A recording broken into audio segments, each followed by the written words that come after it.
what would your advice be to a young girl that maybe you wish you would have known when you first got into the industry? They're like, oh, if I would have known that, maybe like, things would have been a little different. If what's a piece of advice you would give somebody maybe watching? Do your homework. Don't just apply to a team and not know anything about it. Do your homework. Find out about the team. Find out about the things they're doing in the community. Just take your time and just realize that sports it has a glamour and it has fun, but it's a business, and you've got to look at it as a business. And I think that for any company that you go after and talk to, if you want to work with them, take a little time to do some homework and come in, find out, like, a lot of stuff is on the internet now. Like, there was no internet back then.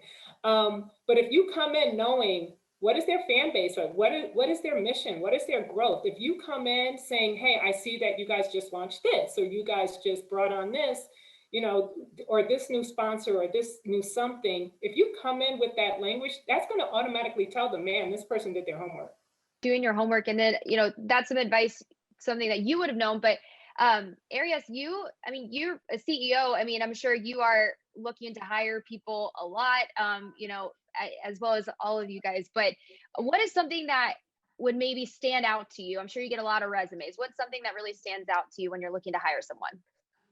It's so funny you asked this question, because when I was hiring, I was like, wow, I did not think this many people would apply. I don't know how to filter this many people.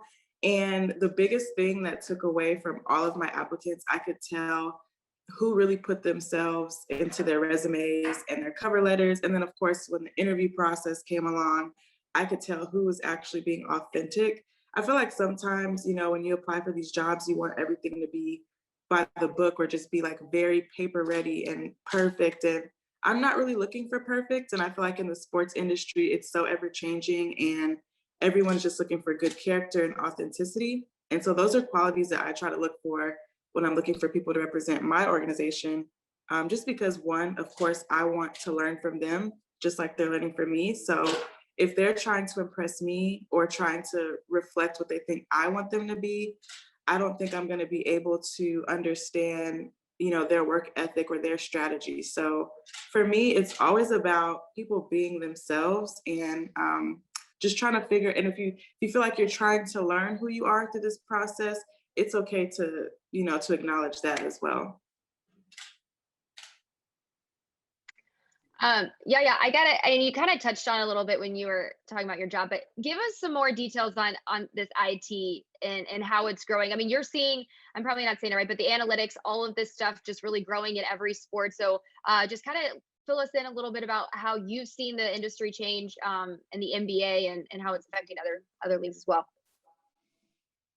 Yeah, so my niche is very particular, right? Because there's like, oh, the woman factor when you're in sports, and then also there's the STEM, so there's a lot of moving parts to my role.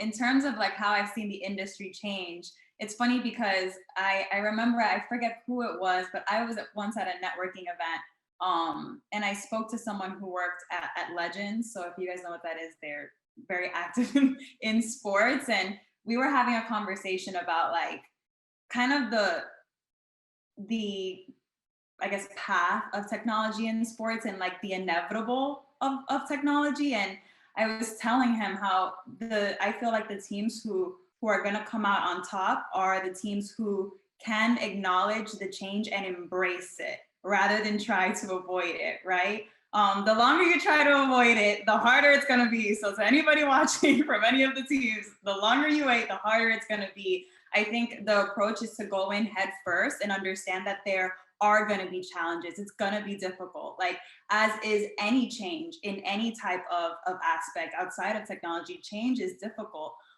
It's just choose your difficult. Do you want to try to play catch up later with all of the other teams and all of the other leagues? Or do you want to be the first one to make the mistake, so that way you're the first one to figure it out?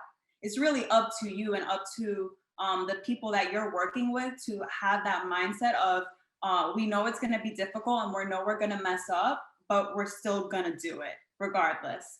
I think those are the people, those are the teams. Shout out to the Heat, because they are very forward thinking, ready to take the plunge. And so I think it's going to benefit those teams in the end, and it's definitely worth the risk. So in terms of analytics, my role is a little bit outside of the analytics piece. We have a whole team who does our analytics, who are brilliant. Shout out to 601. And they are the brains of the organization. My advice to students watching tech and analytics, if you're looking for opportunity in sports, tech and analytics, like there is so much opportunity there. It's insane. Like there are so many different aspects. You don't have to be a genius. Hello, I'm here. So clearly that's not the case. You just have to be able to work hard and like see through the adversity of like the difficulties that you're gonna face learning this, but so is everybody else around you. So it's not a big deal.